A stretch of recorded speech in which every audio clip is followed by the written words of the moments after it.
myself first. I am Farida Insani Gunawan, and just call me Farida. Okay, I will accompany you here as your tour guide for today's city tour. Such an honor to be with you, all of you here. And please let me introduce my team too. Firstly, on my left side, there is our driver that will drive us to see the beauty of Malang. This is Mr. Mark. He is an experienced driver who has been working as a driver for almost 20 years. So, don't worry, we will be safe with him. Okay, firstly, before we start our tour, I need to tell you some rules that you have to follow. First, please don't litter. We already provide the rubies in every seat of the bus, so please kindly throw your trash there, okay? And second, please stay in your seat while the bus is moving. Okay, that's all, and let's start our city tour. Now, we are at Jalan Majen Panjaitan. This street is very close with Polinema. As you can see on your left side, you can see Ice Cube Factory. The name of this factory is Pabrik Es Petek 1. There are two ice cube factory in Malang. First, Pabrik Es Petek 1, and second, Pabrik Es Petek 2 on Jangkrik Lowokawaru. This factory was built on colonialism era. This factory has a role, one of which is supplying restaurants, hotels, and other household needs because at that time there were no refrigerators. And even though there were not many who had them, but in 1980, the success of the ice factory began to decline due to the circulation of refrigerators. But fortunately, until now, this factory is still running because the ice cubes is needed in shaping, especially meat, to get out of the town. Okay, now we arrive at Jalan Ijen. In this track, we will get to know more deeply about the history of Ijen Street in the Dutch colonialism era. But for a quick overview, the Dutch came in Indonesia in 15th centuries and colonialized this country for about 3.5 centuries or 350 years. Wow, that's so long.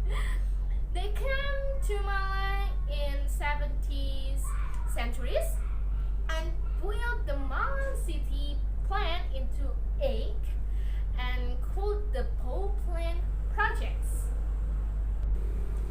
Okay, guys, so now we are heading at Main Street near horse racing. Yeah, now we are in Jalan Ijen, still in Jalan Ijen. Ijen Street becomes a place for a car-free day or CFD for every Sunday. Yeah, when almost all of Ijen Boulevard is free of motorized vehicles, which offers a wide range of items to buy, from traditional foods to clothing, even pets. Yeah. It starts from around 6 to 10 a.m. Depending on the number of events held. And you should take in this area as part of a pedicab or walking tour of the historic downtown area.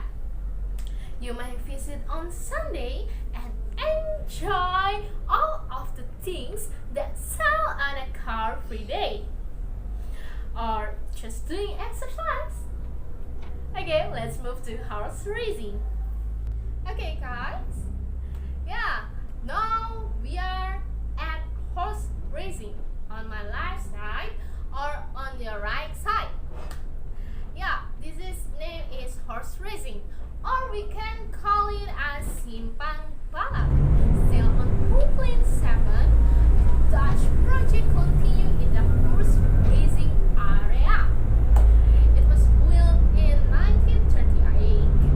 When in the 90s era, horse racing was really no longer a track because sport activity was centered in the Gajayana Stadium.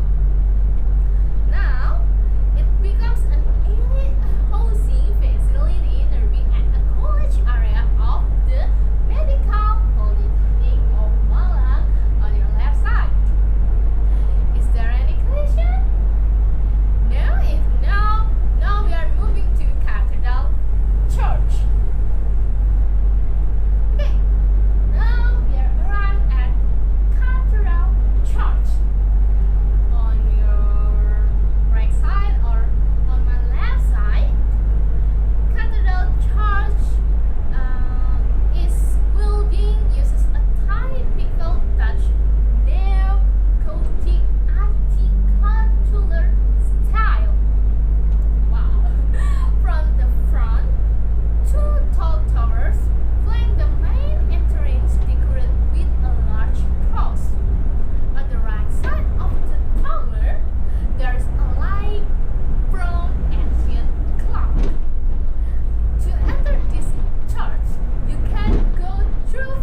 each house is also equipped with a garden. The shape of this building can still be found in several houses in Ijen. Yeah, you can see there.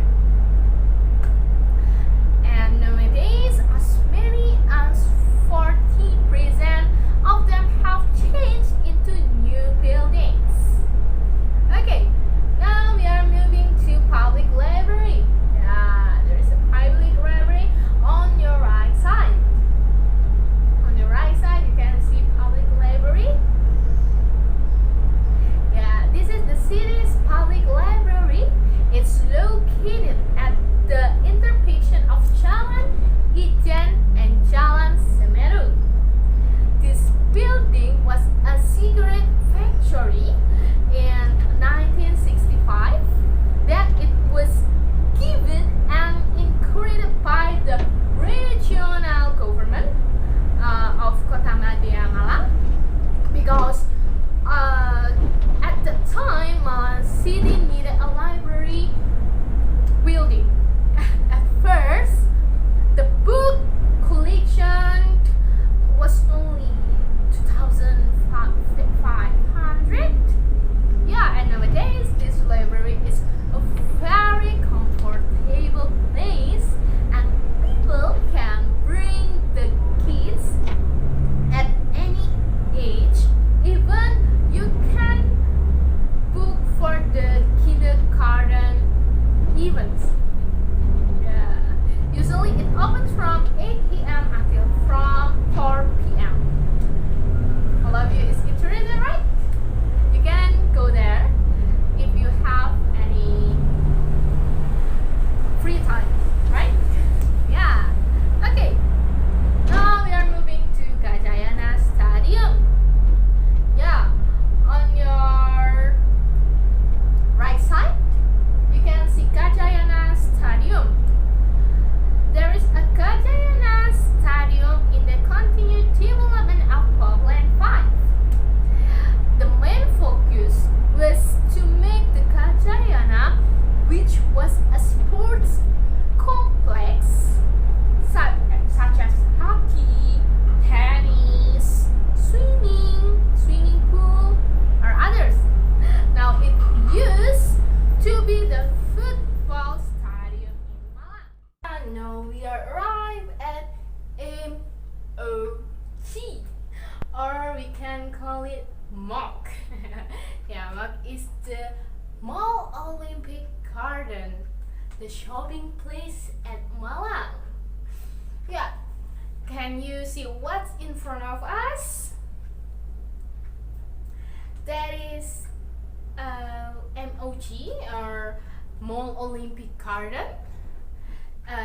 This mall opened in 2007 and opened for the public in 2008.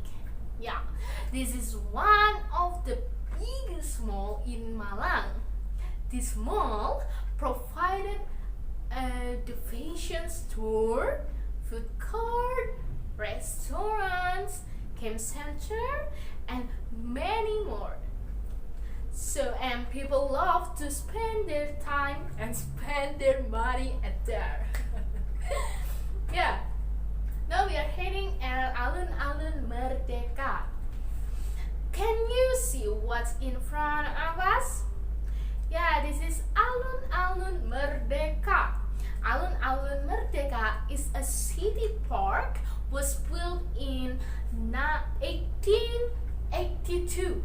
It's the longest time, yeah, by the Dutch is in this government. And Alun-Alun Merdeka has many public facilities such as playground for kids, or photo park, nursing room, and public toilet, water fountain, benches, and skate park. People may use their facilities for free. It's free. Okay? And every day, especially weekend, people visit Alun-Alun Merdeka to enjoy the air with their families, their families jogging or just hanging out with their friends and take a picture there. You have to come there, okay? Yeah, now we are heading to Kampung Kayu Tangan. Yeah, now we are at Kampung Kayu Tangan. You can see on your left side there is a Kampung Kayu Tangan. Kayu Tangan or Kayu Tangan village, a village that has been recorded in the history of classical to modern times. This village is characterized by a row of houses with a Dutch colonial architecture. The Kayu Tangan region has existed since the time of the ancient kingdom and continue to develop during the Dutch colonial period. The Kayu Tangan area, which is part of the Tanun corridor, has a long history. This area is recorded in the Nagara carving inscription dated in 1198 Masehi as a Perdikan village. The name of this area is mentioned in the Paraton book. One of the places where Aku Tunggul Amatung was hunting for Ken Arab and he was hiding, and this area grew further when the Dutch controlled in Malang. Yeah, now we are at the end of this trip. Now this is a last place. This is a Alun-Alun Bundar. Alright everyone, let's take a look on your right side. Yep, there is Alun-Alun Bundar. For your information, Alun-Alun Bundar or Alun-Alun Tugu was the first monument that was built in Indonesia. Wow, give applause. Alun-Alun Tugu, or formerly known as Alun-Alun Bundar, was built in 1920 by a Dutchman named Thomas Karsten. Yeah, it's quite difficult to say Thomas Karsten. Why does it have to be in Malang City, not in another big city like Jakarta, Semarang, or Surabaya? Yeah, it's because Malang was the most modern city that had sufficient infrastructure at that time. Okay, ladies and gentlemen, unfortunately, now we are back to Polynema.